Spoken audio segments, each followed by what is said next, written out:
se onhan se nyt ollut jo, mitäs, onko se reilu vuoden ollut sulla? Niin.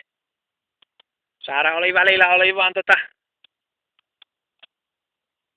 Espanjassa, Kanarialla oli niinku puoli vuotta suunnilleen työhommissa ja sitten muutenkin siellä nyt oli niin siinä oli niinku vuokralainen välillä. Mutta nykyisin aika hyvin sai ja hyvän vuokralaisen sai, niin vuokralainen maksoi sitten siltä ajalta ne asunnon kulut.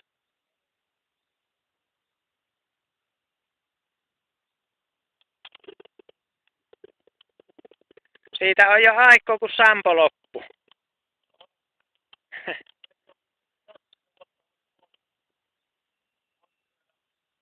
Joo.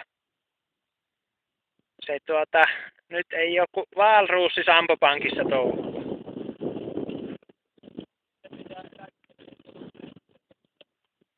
Menikö se Hillevi silloin naimisiin sitten, kun... Niin en minä